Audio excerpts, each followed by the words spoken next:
জড়িবুটি করে যে ওষুধ সেগুলো লাগিয়ে দেয়, আর প্রত্যেক দিন তাকে খাবার দেয়। এইভাবেই দিন কাটতে থাকে।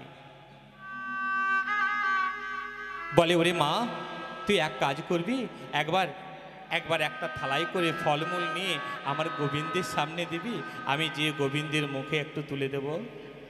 মা গো, গোয়ালিনী কি করেছে, একটা থালাই করে কিছু ফলমূল সাজিয়ে দিয়েছে মা, বনের ফলমূল নিয়ে এসে।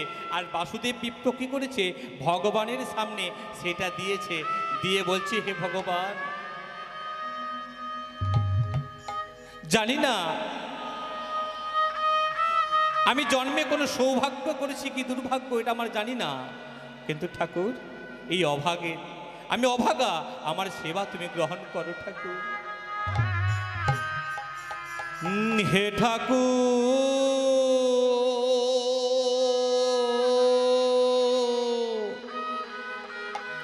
এই কি তোমার লীলা, এই কি তোমার খেলা, হে ঠাকুর, ঠাকুর, এই কি তোমার খেলা, এই কি তোমার লীলা, হে ঠাকুর,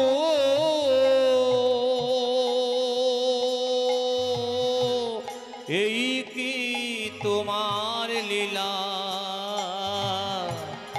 এই কি তোমার খেলা, হে ঠাকুর, ঠাকুর, এই কি তোমার খেলা, এই কি তোমার লীলা,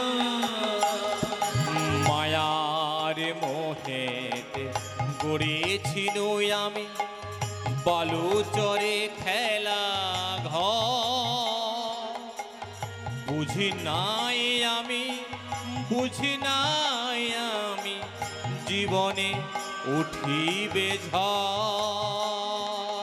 মায়ার বাঁধন বেঁধেছি নই আমি, দুদিনের খেলা ঘর, বুঝি নাই আমি, বুঝি নাই আমি, এভাবে আসবে ঝড়। মায়ার মোহেতে বেঁধেছিল আমি বালু চরে খেলা ঘর, বুঝি নাই আমি, বুঝি নাই আমি, জীবনে উঠিবে ঝড়। মায়ার বাঁধনে বেঁধেছি নই আমি, আলু চরে খেলা ঘর, বুঝি নাই আমি, বুঝি নাই আমি, এভাবে আসবে ঝড়। হে ঠাকুর, এই কি তোমার লীলা, এই কি তোমার খেলা, হে ঠাকুর, এই কি তোমার লীলা, এই কি তোমার খেলা। কাঁদতে কাঁদতে ভগবানের চরণে সেবা দিয়েছে মা, ভগবানের চরণে সেবা দিয়েছে। যখন উঠে এসেছে, আর এদিকে শ্রী চৈতন্য মহাপ্রভু আমার বসেছিল কোথায়, সেই পুরীধামে। পুরীধাম থেকে ভগবান আমার শুনতে পেয়েছেন ভক্তের ডাক, আর ভক্তের ডাক শুনতে পেয়ে ভগবান আমার কি করেছে, ওই ভক্তকে উদ্ধার করবে বলে এসেছে দাক্ষিণাত্যের কুর্ম প্রদেশে। আর দাক্ষিণাত্যের কুর্ম প্রদেশে যখন ভগবান আমার এসেছে, শ্রী চৈতন্য মহাপ্রভু একটা বাজারে, শ্রী চৈতন্য মহাপ্রভু বাজারে এসে হরি নাম করছে কিভাবে, ভজ শ্রী কৃষ্ণ, কহ শ্রী কৃষ্ণ, লহ শ্রী কৃষ্ণের নাম রে, ভজ শ্রী কৃষ্ণ লভ শ্রী কৃষ্ণ ভজ শ্রী কৃষ্ণের নাম রে একবার ভজ শ্রী কৃষ্ণ কহ শ্রী কৃষ্ণ লহ শ্রী কৃষ্ণের নাম রে ভজ শ্রী কৃষ্ণ লভ শ্রী কৃষ্ণ কহ শ্রী কৃষ্ণের নাম রে যে জনা শ্রী কৃষ্ণ ভজে সে হয় আমার প্রাণ রে যে জন শ্রী কৃষ্ণ ভজে সে হয় আমার প্রাণ যে জনায় আমার হয় আমি হই তার রে যে জনে আমার হয় আমি হই তার একবার ভজ শ্রী কৃষ্ণ কহ শ্রী কৃষ্ণ লহ শ্রী কৃষ্ণের নাম রে ভজ শ্রী কৃষ্ণ লহ শ্রী কৃষ্ণ কহ শ্রী কৃষ্ণের নাম আরে যে জনা গৌরাঙ্গ ভজে সে হয় আমার প্রাণ রে যে জনা কৃষ্ণ ভজে সে হয় আমার প্রাণ রে ভজ শ্রী কৃষ্ণ রাম শ্রী কৃষ্ণের নাম রে ভজ শ্রী কৃষ্ণ কহ শ্রী কৃষ্ণ কহ শ্রী কৃষ্ণের নাম ভগবান আমার ওই বাজারে গিয়ে হরিনাম সংকীর্তন করেছে আর বলেছে প্রত্যেকটা জীবের মধ্যে ভগবান আছে। ইহজগতের প্রত্যেকটা বস্তুর মধ্যে প্রত্যেকটা জীবের মধ্যে ভগবান আছে। আর এই কথাটা শ্রবণ করে গোয়ালিনী আমার এসেছে। গোয়ালিনীকে বাসুদেব বিপ্র আমার বলছে, হ্যাঁ রে মা, কোথায় গিয়েছিলি? বাবা আমি বাজারে গিয়েছিলাম। কেন না, বাজারে জানো তো এই কলিযুগের ভগবান শ্রী চৈতন্য মহাপ্রভু বাজারে এসেছিলেন। কি বললি? আরেকবার বল, আরেকবার বল মা, আরেকবার বল না। কলিযুগের ভগবান শ্রী চৈতন্য মহাপ্রভু ওই বাজারে এসেছিলেন। কি বললো মা? বল বল, আরেকবার বল। সে বলল কি জানো, এই জগতে প্রত্যেকটা বস্তুর মধ্যে প্রত্যেকটা জীবের মধ্যে ভগবান শ্রীকৃষ্ণ বিরাজ করে। কি বললি? প্রত্যেকটা জীবের মধ্যে ভগবান আছে। তাহলে আমার এই গলিত অঙ্গ থেকে যে কীটগুলো বাড়ি বেরিয়ে বাইরে পড়ছে, এই কীটগুলোর মধ্যেও বলছিস ভগবান আছে? অঝোর নয়নে কাঁদছে বাসুদেব বিপ্র আমার। আর সেই গলিত অঙ্গ থেকে যে পোকাগুলো মাটিতে পড়ে যাচ্ছে, পোকাগুলোকে আবার হাতে করে ধরেছে মা, ধরে বলছে, ওরে এই জগতে সবাই আমাকে ছেড়ে চলে গেছে, যেন তোরা ছেড়ে যাস না। হে গোবিন্দ, তোমাকে যে সেবা দেব এই ভক্তের তো কিছু নেই। আর তুমি বলেছো প্রত্যেকটা বস্তুর মধ্যে প্রত্যেকটা জীবের মধ্যে ভগবান আছে। তাহলে এই যে পোকাটা, এই পোকার মধ্যে নিশ্চয়ই তুমি আছো ঠাকুর। আমার তো দেওয়ার কিছু নেই। এই দেখো আমার পুঁজ রক্তগুলো আছে, আমি এগুলো তোমাকে দিলাম ঠাকুর, এগুলো তুমি ভক্ষণ করো। বলে কি করছে জানেন? সেই পুঁজ রক্তগুলোতে সেই কীটগুলোকে আবার তুলে তুলে বসাচ্ছে। ওরে ও তারে চোখে দিয়ে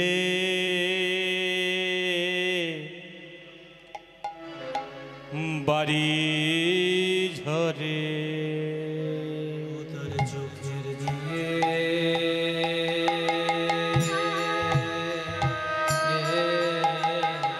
বাড়ি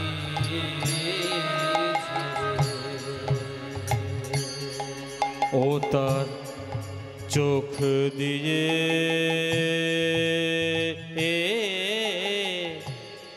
বাড়ি ঝরে। চোখ তার চোখ দিয়ে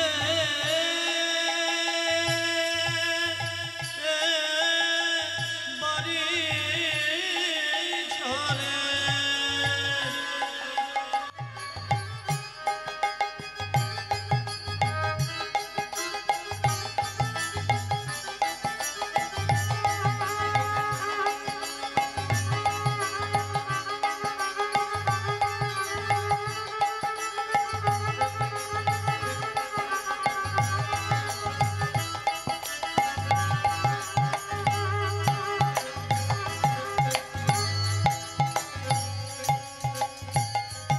মাগো,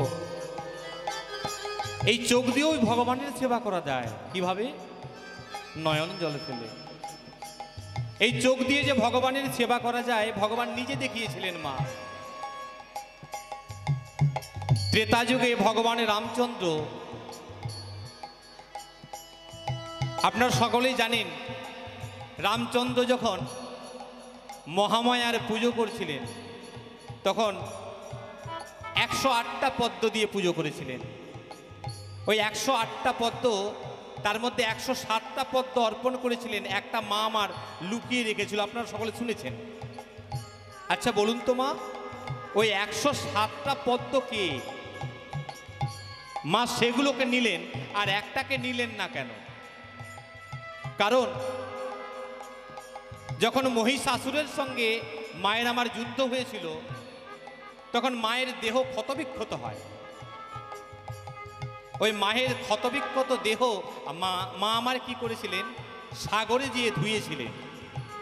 আর এদিকে নারদ আমার খবর দিলেন বাবা মহাদেবকে। বাবা মহাদেব আমার এলেন কোথায়? ওই সরোবরের তীরে।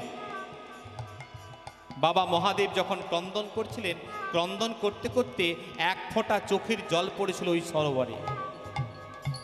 আর মা দুর্গার দেহ থেকে 107 ফোঁটা রক্ত পড়েছিল ওই সরোবরে।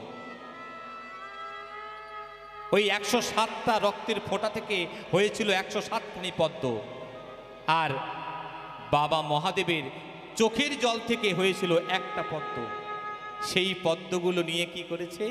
রামচন্দ্র আমার মা মহামায়ার চরণে বসেছে। দেখি করছি, ও সর্বভূতায় যদা দেবী স্বর্গমুক্তি প্রদায়িনী তং স্তুতাস্তুতৈ কাবা ভবন্তু পরমক্তয়া সর্বস্ব বুদ্ধিরূপেণ জনস্ব হৃদি সংস্থিতে স্বর্গাপবর্গদি দেবী নারায়ণী নমস্তুতে কলাকষ্টাদিরূপেণ পরিণাম প্রদায়িনী विश्वेश्व परतो शक्ते नारायणी नमस्तुते सर्वमंगलमंगल्ये शिवे सर्वार्थसाधिके शरण्ये त्र्यंबके गौरी नारायणी नमस्तुते सृष्टिस्थिति विनाशानं शक्तिभूते सनातनी गुणश्रये गुणमयी नारायणी नमस्तुते शरणागत दीनार्थ परित्राणपरायणे सर्वस्यार्थी हरे देवी नारायणी नमस्तुते हंसजूत विमानस्ते ब्रह्माणी रूपधारिणी कौशंभ खरिके देवी नारायणी नमस्तुते शंख चक्र गदा संगो गृहीत परमायुधे प्रसीद वैष्णवी रूपे नारायणी नमस्तुते द्रंगष्ट करालवदने क्षीरमाला विभूषणे चामुंडे मुंडमाथने नारायणी नमस्तुते या देवी सर्वभूतेषु चेतनित्य विधीयते नमस्तस्यै नमस्तस्यै नमस्तस्यै नमो नमः या देवी सर्वभूतेषु विष्णुमायेति शब्दिता नमस्तस्यै नमस्तस्यै नमस्तस्यै नमो नमः या देवी सर्वभूतेषु नित्यारूपेण संस्थिता नमस्तस्यै नमस्तस्यै नमस्तस्यै नमो नमः या देवी सर्वभूतेषु तृष्णारूपेण संस्थिता नमस्तस्यै नमस्तस्यै नमस्तस्यै नमो नमः या देवी सर्वभूतेषु वसुधारूपेण संस्थिता नमस्तस्यै नमस्तस्यै नमस्तस्यै नमो नमः या देवी सर्वभूतेषु नृत्यारूपेण संस्थिता नमस्तस्यै नमस्तस्यै नमस्तस्यै नमो नमः।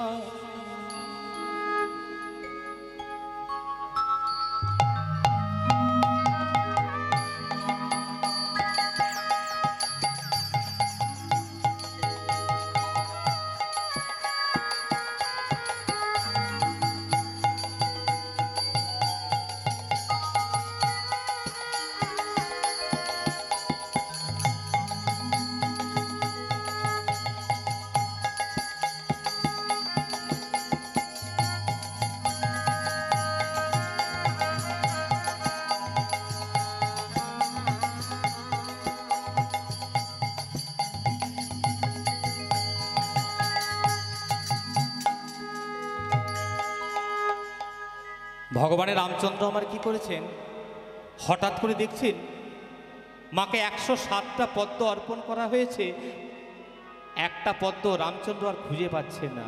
মা,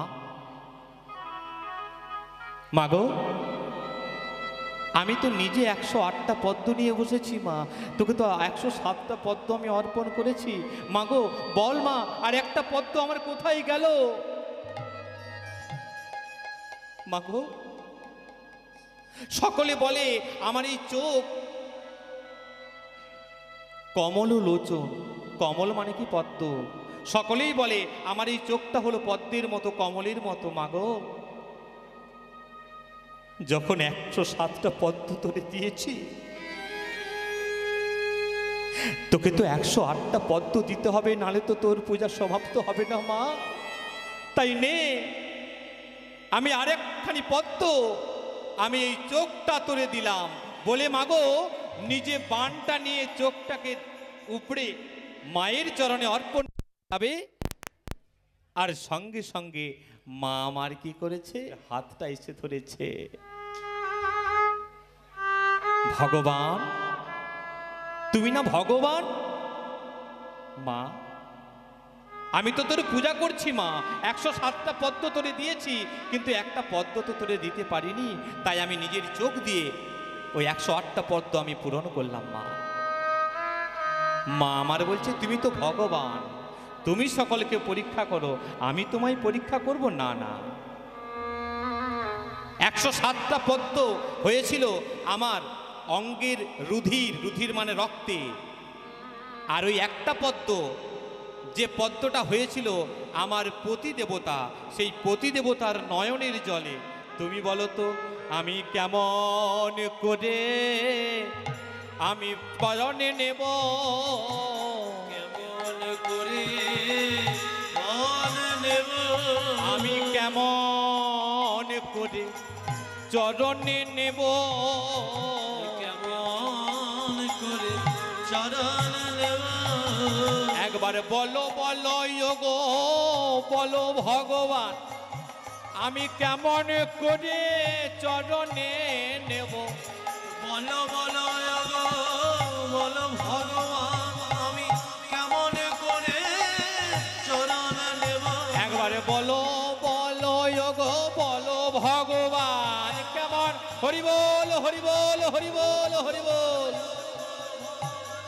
কেমন করে চরণ নেব, কেমন করে চরণ নেব। তাহলে দেখুন মা, ভগবানের রামচন্দ্র চোখ দিয়েও যে ভগবানের সেবা করা যায়, চোখ দিয়েও যে মায়ের পূজা করা যায়, সেটা কিন্তু ভগবান রামচন্দ্র করতে গিয়েছিলেন। আমাদের যে ইন্দ্রিয়, ইন্দ্রিয়গুলো আমরা বাজে কাজে লাগাই, আবার সঠিক কাজেও লাগাতে পারি।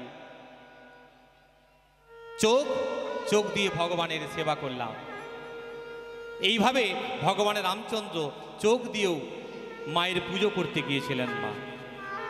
তো এইদিকে বাসুদেব বিপ্র কি করছে, অঝোর নয়নে কাঁদছে ভগবানের চরণে। ভগবান, আমি শুনলাম তুমি প্রত্যেকটা জীবের মধ্যে আছো, তাই আমার গা থেকে যে পোকাগুলো ঝরে ঝরে পড়ছে, এই পোকার মধ্যেও তুমি আছো। তাই প্রভু, তোমাকে আমি এই পুঁজ রক্ত দিলাম, তুমি এগুলোই খাও প্রভু। আর হেনকালে ভগবান শ্রীচৈতন্য মহাপ্রভু যখন ভক্তদেরকে নিয়ে যাচ্ছেন, যেতে যেতে হঠাৎ করে থমকে দাঁড়িয়ে পড়েছে। যখন দাঁড়িয়ে পড়েছে, গোবিন্দ ঘোষ বলছে, ঠাকুর তুমি এমন করে যেতে যেতে দাঁড়ালে কেন? গোবিন্দ, তুমি শুনতে পাচ্ছ না একজন ভক্ত আমায় কে যেন ডাকলো? তোমাকে কই, কে ডাকলো? শুনতে তো পাওয়া যায় না। গোবিন্দ, এটা অন্তরের ডাক, এটা বাইরের ডাক নয়। এই অন্তরের ডাকটা একমাত্র শুনতে পাই কে জানো? একমাত্র আমি শুনতে পাই। অন্তর দিয়ে কেউ যদি ডাকে, ভগবান সেই ডাকটা শুনতে পায়। চলো আমরা আবার ফিরে যাব। ভগবান কোথায়? না, ভক্ত বাসুদেব আমায় ডাকছে, আমাকে যেতে হবে, তাকে উদ্ধার করতে আমায় যেতে হবে। সে অন্তর দিয়ে আমায় ডাকছে, মন দিয়ে আমায় ডাকছে। ভগবান অন্তরের কথা শুনতে পান। একদিন এক ভক্ত নৃসিংহানন্দ ভগবান একদিন বলছেন আমি বৃন্দাবনে যাব। তো নৃসিংহানন্দ রাত্রেবেলায় মনে মনে ভাবছে ভগবান তো বৃন্দাবনে যাবে বলছে হেঁটে হেঁটে, পদব্রজে যাবে। তো এত উঁচু নিচু যে পথ ভগবান যাবে কি করে? সে মনে মনে কি করছে জানেন মা? মনে মনে ভগবানের পথটাকে সমান করছে, মনে মনে করছে। ঘুমিয়ে ঘুমিয়ে ভাবছে ভগবান যাবে কি করে। আহা রে, ভগবানের ওই যাত্রাপথে আমি যদি কিছু বিছিয়ে দিতে পারতাম। মনে মনে কি করেছে, যাত্রাপথটাকে কিছু বালি ছড়িয়ে বিছিয়ে দিয়ে সমান করে দিয়েছে। তারপরে মনে মনে ভাবছে এই বালির একটু কণাগুলো যদি ভগবান গোবিন্দের চরণে লাগে, ভগবানের গোবিন্দের কত না লাগবে। না না, আমি এখানে কিছু গোলাপের পাপড়ি ছড়িয়ে দিই বলে কি করেছে জানেন? কিছু গোলাপের পাপড়ি মনে মনে গোলাপের পাপড়ি ছড়িয়ে দিয়েছে পথে। দিয়ে মনে মনে ভাবছে কিন্তু ভগবান যখন যাবে এই পথ দিয়ে, পাশে যদি সরোবর করে দিই ভগবান খুব আনন্দ পাবে। দুধারে সরোবর আর মাঝে রাস্তা। মনে মনে দুধারে সরোবর করেছে। দিয়ে ভাবছে পাশে যদি কতগুলো গাছ লাগিয়ে দিই, বড় বড় গাছ, ভগবান মৃদুমন্দ বাতাস খেতে খেতে বৃন্দাবনে যাবে। আহা, মনে মনে করছে মাগো। সব মনে মনে কি করছে, ওই রাস্তার দুধারে গাছ লাগিয়ে দিয়েছে। সব কিন্তু করছে মনে মনে। দিয়ে কিছুটা দূর গেছে, কানাইয়ের নাটশালা পর্যন্ত পৌঁছানোর পর তার সম্বিত ফিরে পেয়েছে, ঘুমটা ভেঙে গেছে। আর যখন ঘুমটা ভেঙে গেছে তখন ঘুম ভেঙে এসে ভক্তদের বলছে আমি কথা দিলাম ভগবানের আর বৃন্দাবন যাওয়া হবে না। বলছে কেন? না, আমি ওই কানের নাটশালা পর্যন্ত আমি পথটা তৈরি করেছি, তারপরে আমার ঘুম ভেঙে গেছে, আমি আর পথটা তৈরি করিনি। ভগবান গোবিন্দ যখন ওই বৃন্দাবনের পথে যাচ্ছে মা, যখন হেঁটে হেঁটে বৃন্দাবনের পথে যাচ্ছে, ভগবান গোবিন্দ ঘোষকে বলছে জানো গোবিন্দ, নৃসিংহ আমার জন্য কত সুন্দর পথটা তৈরি করেছে জানো? প্রভু কোথায়? দেখো কত সুন্দর গোলাপের পাপড়ি ছড়িয়ে দিয়েছে। কোথায় প্রভু? তুমি দেখতে পাচ্ছ না পুরো পথটা যে গোলাপের পাপড়িতে লাল হয়ে গেছে। গোবিন্দ দেখো দেখো কত সুন্দর দুধারে আবার গাছ লাগিয়ে দিয়েছে গো। কত সুন্দর বাতাস আমার গায়ে লাগছে। দেখো প্রভু কোথায়? তুমি দেখতে পাচ্ছ না? এটা অন্তর দিয়ে দেখতে হয়। গোবিন্দ দেখো কত সুন্দর সরোবর তৈরি করেছে। নৃসিংহানন্দ কত সুন্দর সরোবর তৈরি করেছে। মাগো এইভাবে যেতে যেতে যখন কানের নাটশালা পর্যন্ত গেছে, অসংখ্য ভক্তদেরকে নিয়ে যাচ্ছে, হঠাৎ প্রভু স্থির করলেন আমি আজকে আর বৃন্দাবনে যাব না। কেন প্রভু? না, এত সংখ্যক ভক্ত নিয়ে বৃন্দাবনে যাওয়া যায় না। দেখুন মা, ওই মনে মনে নৃসিংহানন্দ ওই কানের নাটশালা পর্যন্ত পথটা তৈরি করেছিল, তারপরে কিন্তু পথটা তৈরি করেনি।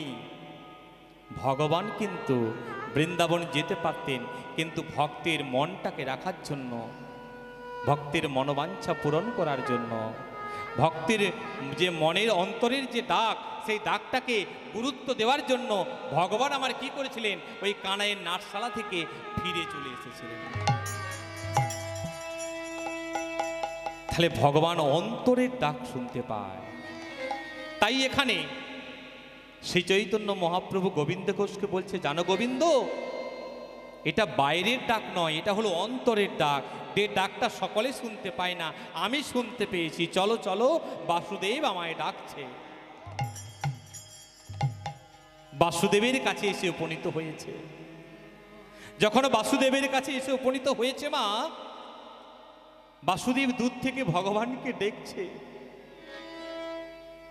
ভগবান করজোড়ে বলছে ঠাকুর এসো না, তুমি এসো না আমার কাছে, এসো না ঠাকুর, দাঁড়াও। কি বললে বাসুদেব?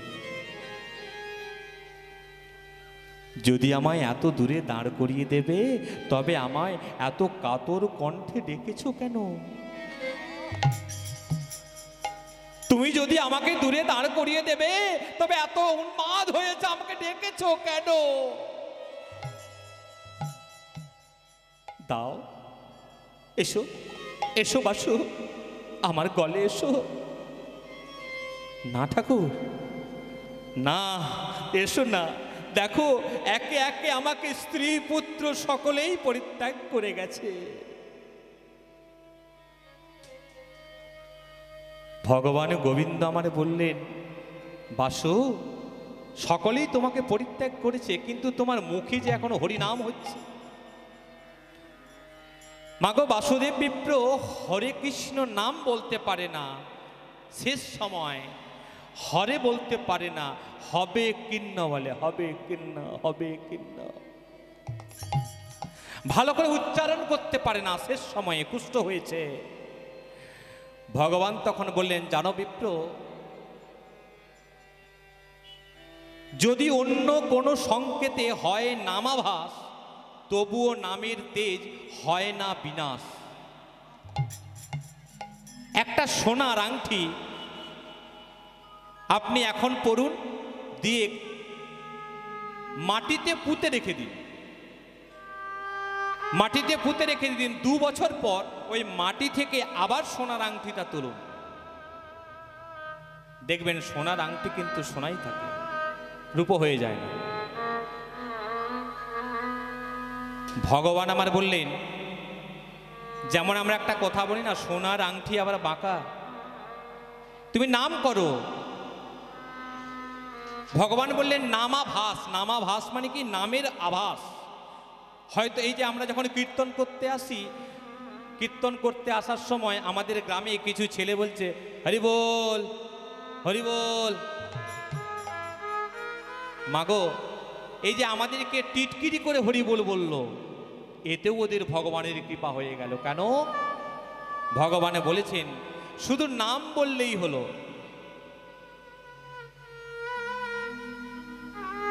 শুধু নাম বললেই হলো, হরি নাম বললেই হলো, শুধু ভাষাটুকু বললেই হলো।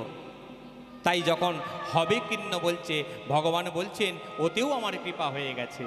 তাই এসো বাসু, আমার গলে এসো। না ঠাকুর, আমি তোমার গলে যাব না, দেখতে পাচ্ছ না আমার অঙ্গ থেকে কেমন করে পোকাগুলো খসে খসে পড়ছে। ঠাকুর এসো না, আমি যদি তোমার অঙ্গে স্পর্শ করি তোমারও যে কুষ্ঠ হয়ে যাবে। বাসু, আমি যে জগৎবাসীকে উদ্ধার করার জন্যই সবাইকে ছেড়ে এসেছি, তুমি জানো না? আমিও, আমার স্ত্রী, আমার মা, আমি সবাইকে ছেড়ে এসেছি। প্রভু আমার সন্ন্যাস যখন নিয়েছিলেন তখন সকলকেই ছেড়ে এসেছিলেন, আমিও সকলকে ছেড়েছি। তাই কোনো চিন্তা নাই, এসো বাসু, আমার কোলে এসো। মাগো, ভগবান কি করেছে? ভক্তকে জড়িয়ে দিয়ে দিয়ে চলেছে। ওগো ভক্ত, বারে ভগবানের মিলন হইল, ভক্ত আর ভগবানের মিলন হইল, ভক্ত আর ভগবানের মিলন হইল। আনন্দেতে বিপ্র তখন কাঁদিতে লাগিল, আনন্দেতে কৃষ্ণ তখন কাঁদিতে লাগিল। ওগো আনন্দেতে তখন কাঁদিতে লাগিল, আনন্দেতে তখন বাসু কাঁদি। ও সে হরি বলে বলে রে, ও সে হরি বলে বলে রে, দুটি বাহু তুলে তারা হরি বলে বলে রে, ওরে দুটি বাহু তুলে তারা হরি বলে বলে রে, রে হরি হরি হরি রবে হরি বলে বলে, হরি বল হরি বল, হরি বল হরি বল হরি বল হরি বল। ওকে তার পদ্ম হস্ত যখন বুলিয়ে দিলেন মা, বাসুদেব বিপ্রের কুষ্ঠরোগ দূরীভূত হয়ে গেল। ভক্ত বাসুদেবকে উদ্ধার করে দিলেন ভগবান। এইভাবে যখন সেই গোষ্ঠলীলায় যাচ্ছিল, তখন ভক্তদের উদ্দেশ্যে, সখাদের উদ্দেশ্যে ভগবান শ্রীকৃষ্ণ আমার তখন বলেছিলেন, জানো, কলিযুগে আমি এইভাবে প্রত্যেকটা ভক্তকে আমি এইভাবে উদ্ধার করব। তখন শ্রীদাম সুদাম দাম বসুদাম বলছে, ওরে সখা, তুই তো ভক্তকে কিভাবে উদ্ধার করা হবে শোনালি, এখন বলতো ভক্ত কে, ভক্ত কি করে হওয়া যায়, তোর ভক্ত আমরা কি করে হব? যখন ধেনুবৎসের পাল নিয়ে যাচ্ছে, তখন ভগবানকে এই প্রশ্নগুলো করছে, ভগবান শ্রীকৃষ্ণ তাকে প্রশ্নগুলো করছে কে? শ্রীদাম সুদাম দাম বসুদাম। মাগো, ভক্ত কারা? ভক্তি থেকে ভক্ত আসে। ভক্ত হতে গেলে 5টা বৈশিষ্ট্য থাকতে হয়। এক, সৎসঙ্গ। আমাদের কি করতে হবে? সৎসঙ্গ করতে হয়। আপনারা সকলেই জানেন, সৎসঙ্গে স্বর্গবাস, আর অসৎসঙ্গে হয় নরকবাস। তাহলে সৎসঙ্গটা কি জিনিস? কোথায় গেলে আমরা সৎসঙ্গ করতে পারবো? সৎসঙ্গটা কি? একদিন ভগবান শ্রীকৃষ্ণকে নারদমুনি গিয়ে বলছে, ঠাকুর, সৎসঙ্গ কি, সাধুসঙ্গ কি, তুমি আমায় বলতে পারো? তখন ভগবান শ্রীকৃষ্ণ বলছে, নারদ, তুমি একজন সৎ ব্রাহ্মণ, তুমি বলছো আমাকে সৎসঙ্গ কি জিনিস? না সখা, তুমি বলো না সৎসঙ্গ কি জিনিস, আমি আর সকলকে বোঝাতে পারছি না সৎসঙ্গ কি।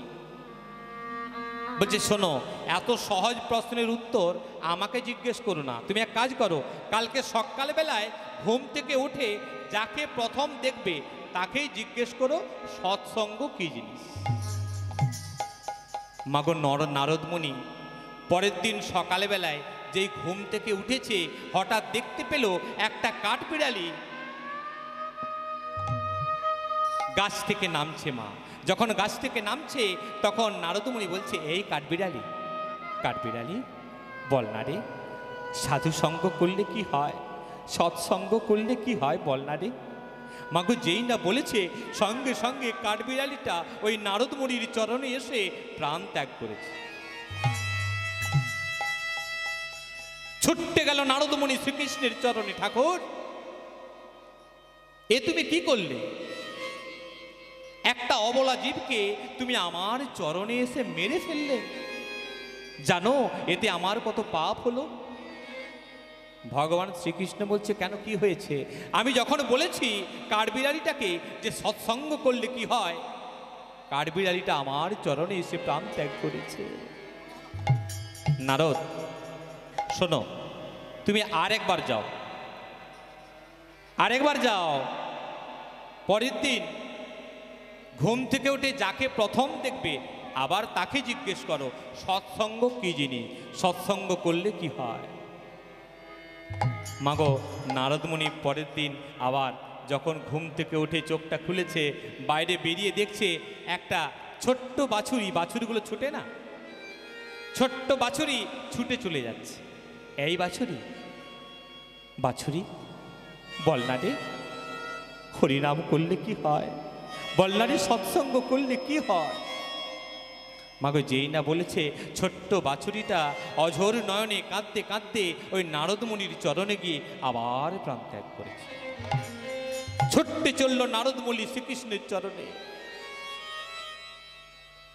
এ কি করলে ঠাকুর? আরো একটা অবলা জীবকে তুমি আমার চরণে মেরে ফেললে কেন নারদ? আমি যখন জিজ্ঞেস করেছি, ছোট্ট বাছুরিটা আমার চরণে এসে প্রাণ ত্যাগ করেছে। নারদ, তুমি তো জানো একটা কথা আছে, বারবার 3 বার আছে, তো তো তুমি এক কাজ করো, আর একবার যাও। না ঠাকুর, আর নয়। এইভাবে তুমি কতজনকে আমার চরণে বলি দেবে আমি জানি না, আর নয় ঠাকুর। নারদ শোনো শোনো, আমি তোমায় কথা দিচ্ছি, আর একবার তুমি যাও। তুমি সকালবেলায় উঠে যাকে প্রথম দেখবে তাকেই তুমি জিজ্ঞাসা করো হরিনাম করলে কি হয়, আর সৎসঙ্গ করলে কি হয়, সৎসঙ্গ করলে কি হয়। পরের দিন সকালবেলায় যখন উঠেছে মা, দেখছে একজন মায়ের একটা ছোট্ট ফুটফুটে বাচ্চা হয়েছে। নারদমুনি মনে মনে ভাবছে, আমি যদি ওই বাচ্চাটাকে জিজ্ঞেস করি যে হরি নাম করলে কি হয়, কৃষ্ণ নাম করলে কি হয়, যদি বাচ্চাটা মারা যায় ওর মা আমাকে ছাড়বে তো? হ্যাঁ, মনে মনে ভাবছে কি করব, জিজ্ঞেস করব না করব না। এই ভাবতে ভাবতে কি করেছে, মনে মনে ভাবছে ভগবান গোবিন্দ তো আমাকে জিজ্ঞেস করতে বলেছে। তো তখনই কি করেছে, ভগবান গোবিন্দের কথা স্মরণ করে গিয়ে বলছে, এই বাবা, বাবা বল না রে, হরিনাম করলে কি হয় আর সৎসঙ্গ করলে কি হয়। তখন ভগবান মনে মনে ভাবলেন নারদকে আর পরীক্ষা করা যাবে না। ভগবান তখন কি করলেন, ছোট্ট বাচ্চাটার দেহে প্রবেশ করলেন। মা প্রবেশ করে বললেন, শোনো নারদমুনি, আমি ছিলাম ওই কাঠবিড়ালি, তোমার মতো সৎ ব্রাহ্মণের চরণ স্পর্শ পেয়ে আমি পেয়েছিলাম ওই গোজন্ম। আবার তোমার মতো এই সৎ ব্রাহ্মণের চরণ স্পর্শ পেয়ে আমি আবার গ্রহণ করেছি এই সাধের মানব জন্ম।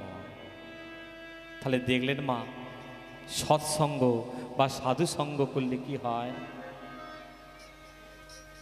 কিন্তু দেখবেন ওই সাধুরা যখন যায় না, আমরা হিন্দুরা এমন, আমাদের মায়েরা যখন ছোট্ট ছেলেটাকে নিয়ে যায়, সাধু দেখলেই বলে, এ বাবা পড়াশোনা করবি তো, আর পড়াশোনা যদি না করিস ওই দেখছিস সাধু বাবা যাচ্ছে, ওকে ধরিয়ে দেব। আমরা ধরাই কাকে, বাঘে মানুষ ধরে, জন্তু জানোয়ারে ধরে। তার মানে মা, আমরা প্রথম থেকেই বলে দিলাম ওই যে সাধু যাচ্ছে না, ওগুলো মানুষ নয়, ওগুলো জন্তু জানোয়ারের মতো গেলেই ধরে নেয়। কিন্তু মা এটা ঠিক নয়, সাধুদের সম্মান করতে হয় মা। আর কি করবেন, হরিনাম সংকীর্তন শ্রবণ করবেন, প্রত্যেক দিন হরিনাম সংকীর্তন শ্রবণ করবেন। আপনারা জানেন রামায়ণে বিভীষণের স্ত্রী সরমা, সেও কি করেছিল, যখন বিভীষণের পুত্র যখন বলেছিল, তরণী সেন বলেছিল আমি যুদ্ধে যাব, তখন মা আমার বলছে তুই যুদ্ধে যাবি।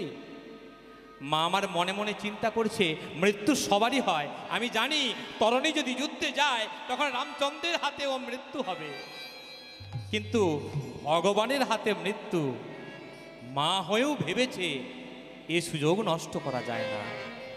তো মা আমার কি করেছে জানেন, তরণী সেনের অঙ্গে রাম নাম লিখে দিয়েছে, পুরো অঙ্গে রাম নাম লিখে দিয়েছে। আর তরণী সেন কি করেছে, তার তাতর রাবণের কাছে গিয়েছে, জেঠু আমি যুদ্ধে যাব।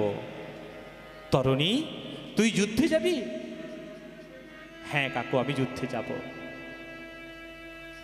হ্যাঁ রে তরণী, তোর অঙ্গে এইভাবে রাম নাম লিখে দিয়েছে কে রে? মাগো আমরা সকলেই জানি রাবণ ছিল রাম বিদ্বেষী, রাবণ ছিল রাম বিদ্বেষী, রামের শত্রু। কিন্তু কেন শত্রু জানেন? রাবণ চেয়েছিল রামচন্দ্রকে ওই লঙ্কায় নিয়ে যেতে, আর তার জন্যই রামচন্দ্রের স্ত্রী সীতাকে হরণ করেছিল। বলেছিল আমি জানি ঠাকুর, সীতা হলো আমার পরপারের নৌকো, আর আমি ওই নৌকোটাকে যখন আঘাত করব না, ওই নৌকার মালিক ভগবান গৌর হরি, তুমি অবশ্যই এই লঙ্কায় আসবে। তো অন্তরে কিন্তু রামচন্দ্রকে খুব ভক্তি করত রাবণ। তরণী এমন করে তোর সারা অঙ্গে রাম নাম লিখেছে কে রে? করজোড়ে তখন তরণী বলছে, জেঠু আমার মা। ওরে তরুণী, তোর মা যদি আমার বৌমা না হতো, আমি তার চরণ দুটি জড়িয়ে ধরে কাঁদতাম। ওরে তরুণী, আমি এইভাবে আমার সারা অঙ্গে রাম নাম লিখতে পারলাম না রে।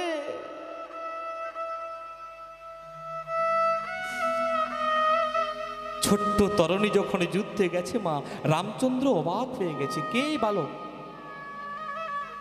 যার সারা অঙ্গে রাম নাম লেখা আছে? বিভীষণ, তুমি খড়ি পেতে দেখো তো এই ছোট্ট বালকটা কে, এমন করে আমার সঙ্গে ছোট্ট বালক যুদ্ধ করতে এসেছে। বিভীষণ আমার খড়ি পেটে দেখছে, কি বারবার মরছে, আর খড়ি পেতে দেখছে বারবার মরছে। কি এই আমি কি দেখছি? আজকে কে যুদ্ধ করতে এসেছে? আমার সেই ছোট্ট তরুণী। ঠাকুর, আজকে আমার গণনা যেন ভুল হয়ে যাচ্ছে ঠাকুর। কেন বিভীষণ? তুমি তো প্রত্যেক দিন আমাকে বলে দিতে আজকে কে যুদ্ধ করতে আসছে, তো আজকে তুমি বলতে পারছো না কেন? ঠাকুর, আজ আমার গণনা যেন সব ভুল হয়ে যাচ্ছে ঠাকুর। যখন যুদ্ধ শুরু হলো মা, তখন কি করেছে? দূর থেকে তরণী বাণ নিক্ষেপ করে ভগবানের চরণে অঞ্জলি দিয়েছে। ভগবান আমার বলছে, বিভীষণ, এই ছোট্ট বালকটা কে বলো তো? এমন করে আমার চরণে অঞ্জলি দিচ্ছে কেন? দেখো দেখো দেখো, ওই বালক তার অস্ত্র শস্ত্র ফেলে দিয়েছে কেন? মাগো তরণী তার মাকে কথা দিয়ে এসেছিল, মা তোমায় আমি কথা দিলাম, আমি ভগবানের অঙ্গে আঘাত করব না। শুধু মাগো আমাকে একবার যাওয়ার সুযোগটা তো দাও, ভগবানের হাতে মৃত্যু হওয়ার সুযোগটা তো দাও। মৃত্যু সকলেই হবে, কিন্তু যদি ভগবানের হাতে হয় সে এমন মঙ্গল যে কার আর হয় না গো মা। তাই তরণী সেনী কি করেছে জানেন? হাত থেকে অস্ত্রগুলোকে নিচে ফেলে দিয়েছে। আর হাত থেকে অস্ত্রগুলোকে যখন নিচে ফেলে দিয়েছে, বলছে, বিভীষণ তুমি ভালো করে দেখো, সত্যি করে বলো ওইটা কে, তুমি সত্যি করে বলো। বিভীষণ বলছে, আমি জানি না। লক্ষণ, লক্ষণ তুমি ওকে বধ করো। লক্ষণ বধ করতে পারছে না মা। দাদা, ওই ছোট্ট বালকটাকে আমি বধ করতে পারছি না কেন? তখন কি করলো জানেন মা? রামচন্দ্রকে যখন বধ করতে পারছে না, লক্ষণ পাচ্ছে না, বিভীষণ বলছে, সখা তুমি ওকে এমনি কোনো অস্ত্রে পারবে না, তুমি ওকে ব্রহ্মাস্ত্র প্রয়োগ করো। বিভীষণ, ওই ছোট্ট বালকের জন্য আমি ব্রহ্মাস্ত্র প্রয়োগ করব? সেটা হয় না। বলছে, সখা ব্রহ্মাস্ত্র ছাড়া ওকে মারা যাবে না। মাগো যখন ব্রহ্মাস্ত্র প্রয়োগ করেছে বা বিভীষণের মুন্ডুটাকে যখন কেটে দিয়ে, বিভীষণের পুত্র তরণীষণের মুন্ডুটাকে যখন কেটে দিয়েছে, মুন্ডুটা গড়াতে গড়াতে ভগবানের রামচন্দ্রের চরণে এসে পড়েছে বা সেই কাটা মুন্ডুটা থেকে হরিনাম হচ্ছে, কৃষ্ণ নাম, ভগবানের নাম। বিভীষণ দেখতে পাচ্ছ ওকে আগে এমন করে রাম নাম করে? বিভীষণ আর নিজেকে চেপে রাখতে পারলো না। সখা জানো তো ওটা কে? ওটা আমার অভাগা পুত্র তরণী। কি বললে? তোমার পুত্র তরণী? হ্যাঁ সখা, আমার অভাগা পুত্র তরণী। ভগবান বললেন, শোনো, আমি এই তরণীকে কৃপা করলাম, আর আমি বলে দিলাম তরণী সেনের রক্ত থেকে সৃষ্টি হবে। ওই নামাবলিতে যে নামগুলো লেখা হয় না, এগুলো তরণী সেনের রক্ত থেকে সৃষ্টি হবে। আর ওই বলিগুলোকে সমস্ত ব্রাহ্মণ কি করবে? তাদের অঙ্গে নেবে, আর সবাই তাদেরকে শ্রদ্ধা করবে। তা দেখলেন, হরিনাম সংকীর্তন শ্রবণ করুন। আর কি করবেন? প্রত্যেক দিন প্রত্যেক দিন কি করবেন, তুলসী মঞ্চে কাছে হরিনাম করবেন আর প্রদীপ দেবেন, ভাগবত কথা শ্রবণ করবেন। এইগুলো হলো ভক্ত হওয়ার যোগ্যতা। এগুলো করলে সবাইকে ভক্ত বলা হয়। এগুলো হলো ভক্ত। ভগবান আমার বললেন শ্রীদাম সুদাম দাম বসুদামকে, শোনো এরকম এগুলো হচ্ছে ভক্তের উদ্দেশ্য। ওগো সখা গণ সঙ্গে করি চলে কৃষ্ণ বাড়ি ফিরি। আহা সখা গণ সঙ্গে করি চলেন কৃষ্ণ বাড়ি। ওগো সখা গণ সঙ্গে করি চলে কৃষ্ণ বাড়ি ফিরে। আহা সখা গণ সঙ্গে করি চলেন কৃষ্ণ বাড়ি ফিরে। ও তারা ভূমি তলে গড়া গড়ি যায় গো, ভূমি তলে গড়া গড়ি যায়। তার ভূমি তলে গড়া গড়ি যায় গো, ভূমি তলে গড়া গড়ি যায়।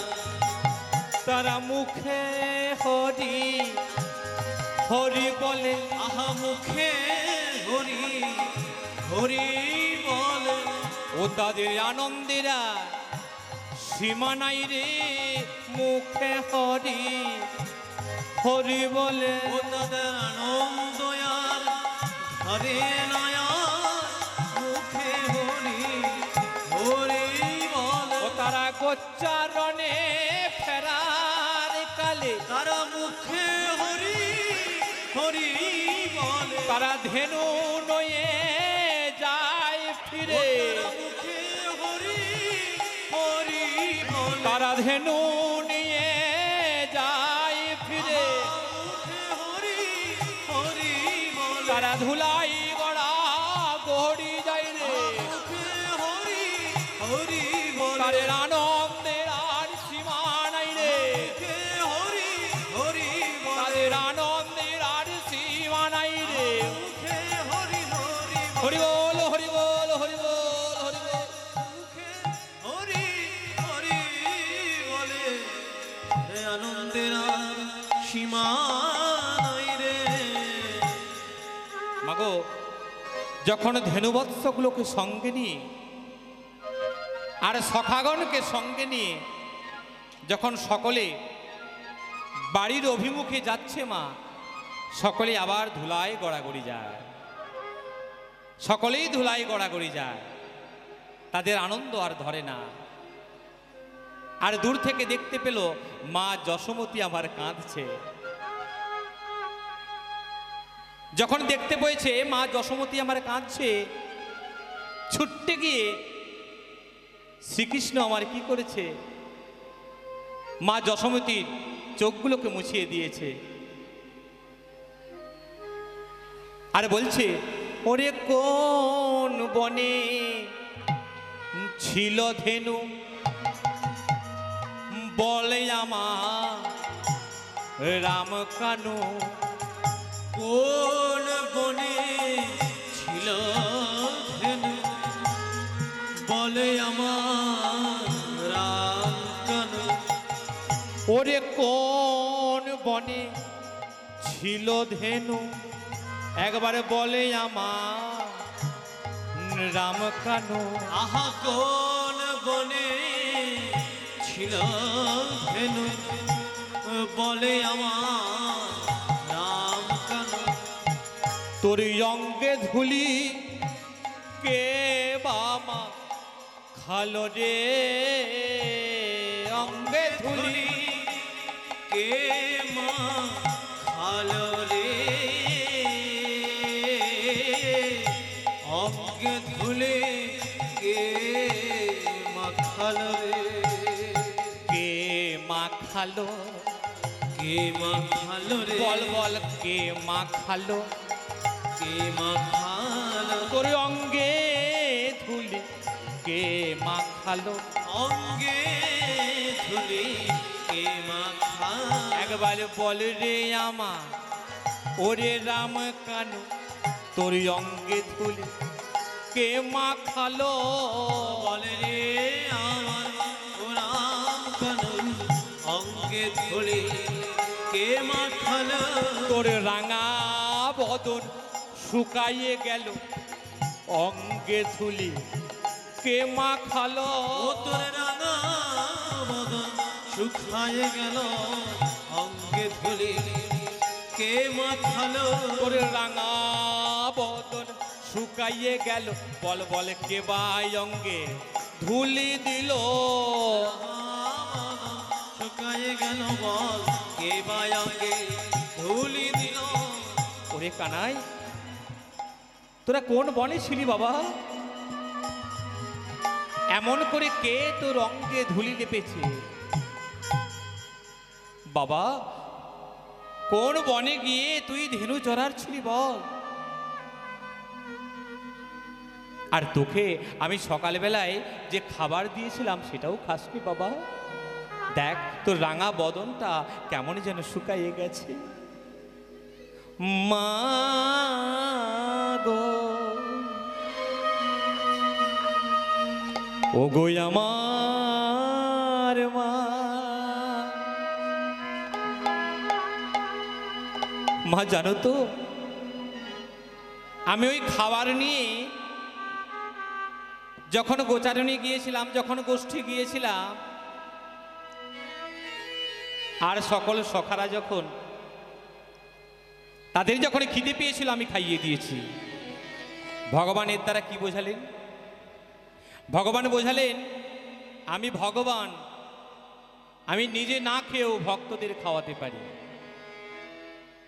মা তখন কি করেছে ওগো ধুলি ঝাড়ি মা তখন কোলেতে বসালো আহা ধুলি ছাড়ি মা কোলেতে বসালো আজ ধুলি ঝাড়ি মা তখন কোলেতে বসালো আহা ধুলি ছাড়ি মা তখন কোলেতে বসালো ওগো সুভাষিত বাড়ি নয়ে অঙ্গ নিল আহা সুভাষিত বাড়ি নয়ে অঙ্গে দিল মায় আমার সুভাষিত বাড়ি নয়ে আহা সুভাষিত বাড়ি নয়ে আমার কানুর অঙ্গে দেয় আনন্দ হয়ে সুভাষিত বাড়ি নয়ে আমার কালু রঙে বাড়ি নয়ে সুভাষিত বাড়ি নয়ে মা আমার কি করেছে যখন গোষ্ঠ থেকে ফিরে চলে এসেছে তখন মা আমার কি করেছে তার দুটো উরুর উপরে এক ধারে রাম অর্থাৎ বলরাম আর এক ধারে কানাইকে আমার বসিয়েছে মা এক ধারে রাম অর্থাৎ বলরাম আর কানাইকে বসিয়ে মা আমার দুজনের মুখগুলোকে মুছিয়ে দিয়েছে আর মুখগুলোকে মুছিয়ে দিয়ে সমস্ত ব্রজের যত সখী ছিল তারা কি করেছে ওই বলরাম আর কানাইয়ের জন্য খাবার নিয়ে এসেছে মা আমার খাবার খাইয়ে দিচ্ছে আর এদিকে সকলে আনন্দে নৃত্য করছে সকলে হরিনাম করছে আর আনন্দে নৃত্য করছে এই দৃশ্য দর্শন করে হরি কে আনিল রে কোথায় ছিল রে সুধা মাখা হরিনা। আহাকে আনিল রে কোথায় ছিল রে সুধা মাখা হরিনা। কে আনিল রে কোথায় ছিল রে সুধা মাখা হরিনা। কে আনিল রে কোথায় ছিল রে সুধা মাখা হরিনা। নদিয়া নগরে সতী মাতার ঘরে, নদিয়া নগরে সতী মাতার ঘরে, নদিয়া নগরে সতী মাতার ঘরে। নদিয়া নগরে সতী মাতার ঘরে। ও মা, সবাই মিলে, আমি একা একা করবো নাকি? নদিয়া নগরে সতী মাতার ঘরে, নদিয়া নগরে সতী মাতার ঘরে, নদিয়া নগরে সতী মাতার ঘরে। নদিয়া নগরে সতী মাতার ঘরে। উদয় হলো নিমাই চাঁদ, কে আনিল রে যদি ছিল রে সুধা মাখা হরিনা। কে আনিল রে কোথায় ছিল রে সুধা মাখা হরিনা। হরিনাম ভজ নামে জপ নাম করো সার, হরিনামে আছে তোরি অবপার। হরি নাম ভজ নাম জপ নাম করো সার, হরি নামে ভাষাও তোরি হয়ে যাবে পার। হরিনামে ভজ নামে জপ নাম করো সার, হরিনামে ভাষাও তোরি হয়ে যাবে পার। হরি নাম ভজ নাম করো নাম জপ সার, হরি নামে ভাষা হয়ে যাবে পার। ও হরি নামে আছে সুধা, হো হরি নামে আছে সুধায় আছে ভগবান। কে আনিল রে কোথায় ছিল রে সুধা মাখা হরিনা। কে আনিল রে কোথায় ছিল রে সুধা মাখা হরিনা। ও আনিল রে কোথায় ছিল রে সুধা মাখা হরিনা। কে আনিল রে কোথায় ছিল রে সুধা মাখা হরিনা।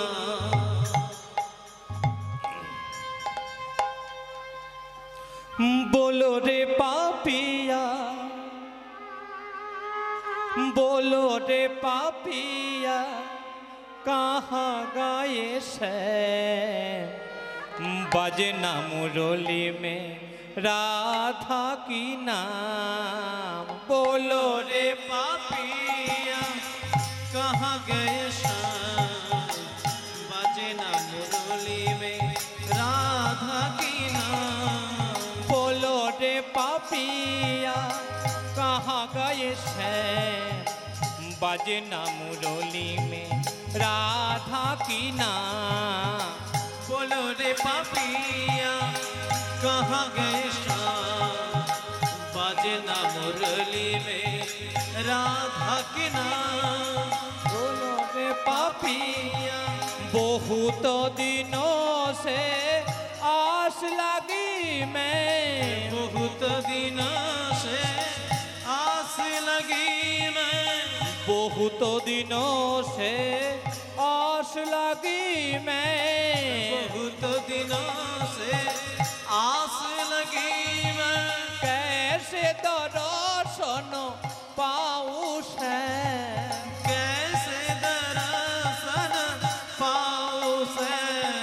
बोलो रे पापिया, कहाँ गए से बजरंगबली में राधा की। बोलो रे पापिया कहाँ गए से, बजे ना मुरली में राधा की नाम। बोलो रे पापिया। মাগো, একদিন ভগবান শ্রীকৃষ্ণকে রাধিকা আরো সব যা সখীরা আছে সমস্ত সখীরা বলছে, হ্যাঁ রে রাধে, তুই কেমন ফর্সা আর তোর প্রাণ সখা কৃষ্ণ দেখেছিস কেমন কালো। जरा इतना बता दे कना, तेरा रंग क्यों काला। जरा इतना बता दे कला, तेरा रंग इतना बता दे कना तेरा रंग क्यों काला। इतना बता दे कना तेरा रंग क्यों काला। বলছে হরে কৃষ্ণ আমাদের রাধিকা কেমন ফর্সা, তুই এত কালো কেন রে? কৃষ্ণ তখন বলছে আমি আমার মাকে বলেছিলাম যশোদা মাই আসে বলে নন্দলাল রাধা কিউ গোরি मैं क्यों काला। यशोदा मैया से बोले नंदलाला राधा क्यों गोरी मैं क्यों काला। বলছে আমি যশোদা মাকে জিজ্ঞেস করেছিলাম আমি কেন কালো। বলে, তোর মা কি বলেছিল? মা বলেছিল কি জানি, मैं तो आधे रात में जन्म लिया आधे रात में जन्म लिया इसलिए मैं काला तेरा रंग क्यों काला। जरा इतना बता दे कना तेरा रंग क्यों काला। जरा इतना बता दे कना तेरा रंग क्यों काला।